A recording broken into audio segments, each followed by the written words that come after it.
अब न मैं हूँ न बाकी हैं जमाने मेरे, फिर भी मशहूर हैं शहरों में फसाने मेरे। जिंदगी है तो नए जख्म भी लग जाएंगे, अब भी बाकी हैं कई दोस्त पुराने मेरे।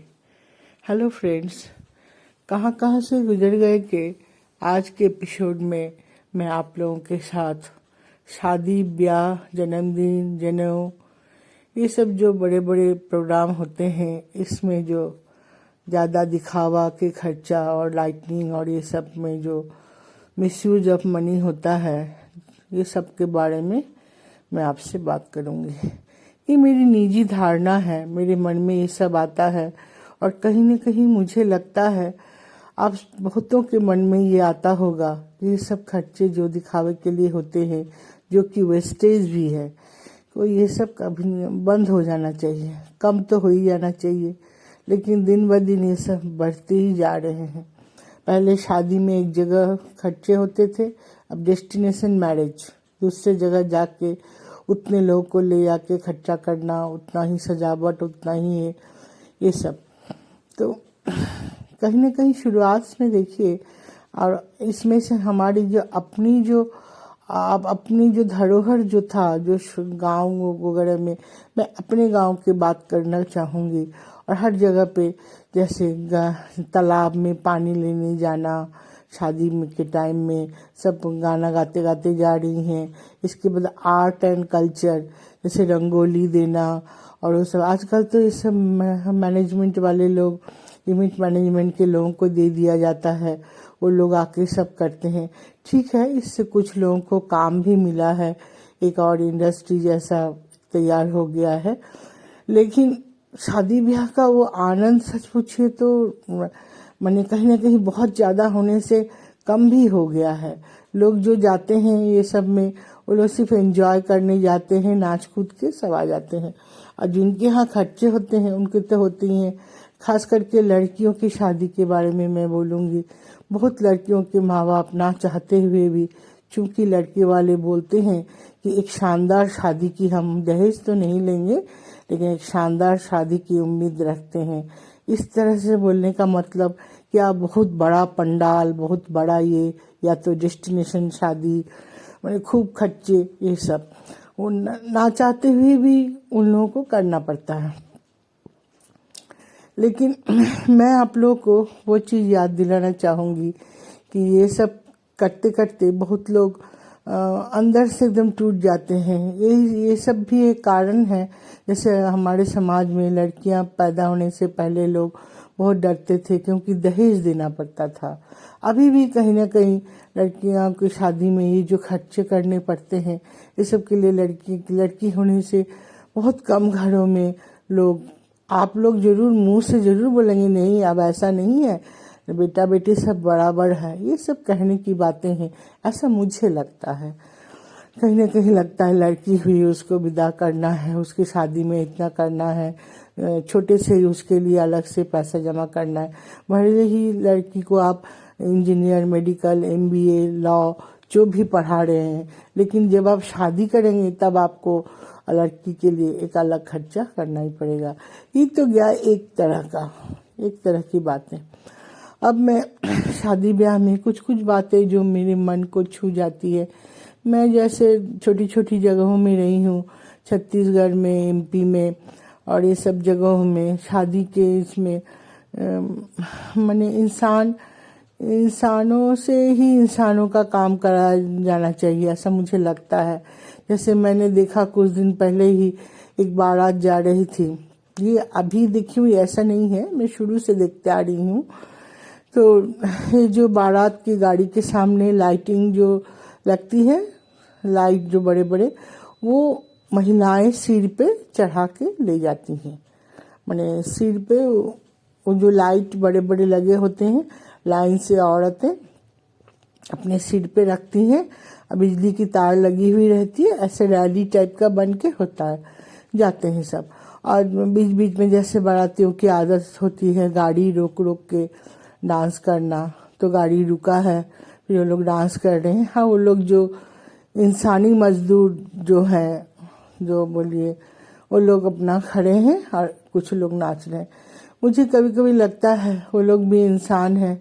उन लोगों से ये बात सही है, जैसे कि मेरा बेटा बोला कि कुछ घंटों काम करके पैसा मिलेगा, लेकिन मैं सोचती हूँ कि ईश्वर की इस दुनिया में ये ऐसा अलगाव भेदभाव क्यों, कि कुछ औरतें गाड़ी रोक के वहीं नाच रही हैं, कुछ सिर पे लाइट लिए खड़ी हैं कि माने ये लोग जब तक नाचेंगी तब तक वो भारी उनके सिर पे रहे। ठीक है, उनको पैसा मिलता है उनको उस बात का, लेकिन हमको उतना अच्छा नहीं लगता ये चीज़। जैसे ये काम ही बंद हो जाना चाहिए, ऐसा मुझे लगता है। गाड़ी में लाइट लगाओ या कुछ और इंतज़ाम करो, इंसान ना ढोए। उसके बाद शादी ब्याह में एक और चीज़ जो मुझे मेरे दिल को बहुत ज़्यादा छू जाता है, वह खाने पीने पे बर्बादी। खाने पीने पे देखिए कितना माने 30 आइटम 40 आइटम कंपटीशन, 50 आइटम। लड़की वालों ने इतना किया था, लड़के वाले 30 आइटम किए थे, लड़के वाले 40 करेंगे। अरे मेरे वो जेठ जो थे वो तो ONGC के GM थे, तो उनके इसमें जब इतना 35 आइटम 40 आइटम था, तो मेरे में तो 50-60 आइटम होना ही चाहिए। कोई भी इंसान 50-60 आइटम खा नहीं पाता, तो खाने की बहुत बर्बादी होती है। लोग प्लेट में तो ले लेते हैं, सब फेंकते हैं। या ये उस देश की कहानी है जिस देश में अभी भी कुछ लोग, कुछ प्रतिशत लोग एक टाइम दिन में खाते हैं, कुछ प्रतिशत लोग बिना खाए सोते भी हैं, और फिर उस पूरा खाना फेंकाता है। फिलहाल तो मैंने कुछ दिनों पहले देखा है, कुछ दिनों पहले नहीं, कुछ दिनों से ही जान रही हूँ कि बड़े बड़े शहरों में फ़ोन नंबर होता है जहाँ पे आप फ़ोन कर दीजिए, तो जो भी खाना बचा है वो लोग आके ले जाते हैं और गरीबों के वहाँ पे जाके बांट देते हैं और खिलाते हैं। अगर उन जहाँ आप हैं वहाँ ऐसी संस्था नहीं है तो आप खुद ये काम करिए। कुछ लड़कों को लेके, यंग लड़कों को लेके टीम बनाइए। खाना बचे तो एक तो इतना बनाइए ही नहीं, क्या करना है ये सब। दुनिया में इंसान जी 70 साल तक मान लीजिए एवरेज, अभी हमारे देश का शायद एवरेज है 73, तो 73 बहुत नहीं होता। 25-28 साल तक तो इंसान पढ़ते नौकरी करने में लगा देता है, उसके बाद 35 साल मान लीजिए जॉब करता है, उसके बाद दूसरा काम। तो समय बहुत कम है इंसान के पास, बहुत ज़्यादा समय नहीं है।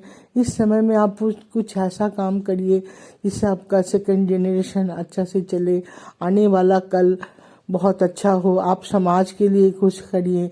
कुछ नहीं कर सकते हैं तो ईश्वर आराधना करिए, अगर आप नहीं कर सकते हैं तो।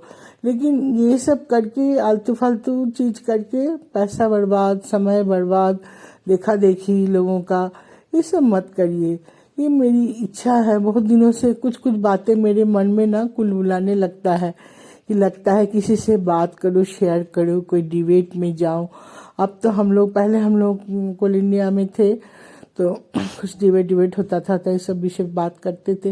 लेकिन डिबेट में बात करके हम लोग बात तो सब बड़ी बड़ी कर लेते हैं, सब कोई करते हैं, लेकिन बात फिर वहीं की वहीं खत्म हो जाती है, फिर करते नहीं है।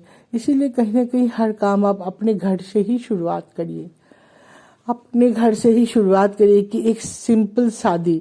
अभी मैं 1-1.5 साल पहले नेट पे पढ़ रही थी, एक IIM पास आउट लड़के लड़कियों ने शादी की, और शादी भी दिन में ही किए लोग, शाम को करने से लाइट वाइट का ये सब झंझट तो सब करना पड़ता है। एक छोटी सी गेट टुगेदर किया जिसमें T and snacks, evening snacks का इंतजाम था। सब कोई आए और उन्होंने स्पेशली लिख भी दिया था उसमें कि कोई माने उपहार ना लाए। अपने इनविटेशन में उन्होंने लिख दिया था, तो कोई उपहार भी नहीं लाए, टी एंड स्नैक्स लिए सब चले गए। उसके बाद वो लोग अनाथालय में शाम को गए और जाके पहले से ही बोला हुआ था, उसी अनाथालय में पूरा कार्यक्रम हुआ, पहले से बोला गया था।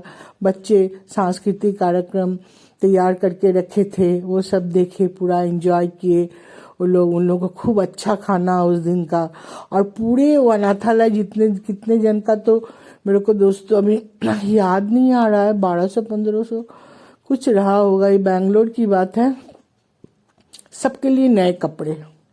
हमको लगता है शादी में और अगर खर्चा करते जितना करते करीब करीब वो उतना ही खर्चा उन्होंने वहाँ किया, और उनको भी अच्छा लगा होगा। जो दूल्हा दुल्हन ने, कितने लोग खुश हुए ये सोचिए। जो भी अपने शादी में खाने पीने के लिए कोई नहीं आता, सब कोई अटेंड करने आते हैं कि उनकी बेटी की शादी में हम जाएंगे तो हमारी बेटी की शादी में वो आएंगे। तो इसीलिए ये चीज़ रहे कि लोगों की शादी में जाए, साधारण कार्यक्रम हो, सादा कार्यक्रम हो, ज़्यादा खर्चा ना हो। लोग ये तो मेरी इच्छा है। मैं चाहूँगी आने वाला कल और आने वाला हमारा जो जनरेशन है वो इस बात को कम से कम थोड़ा तो समझे और इस बात पे अमल भी करें। मैं किसी भी वर्ग के, किसी भी लोगों के, जो लोग बहुत खर्चा करना ये सब अच्छा मानते हैं, उनकी बुराई नहीं कर रही हूँ। अपने अपने मन की बात है। मेरे मन में एक बात आई दोस्तों, जो मैं आप लोगों से शेयर किया। तो अगर मेरी अच्छी लगे तो आप लोग लाइक कमेंट जरूर करिएगा। आज के लिए बस इतना ही। जय हिंद।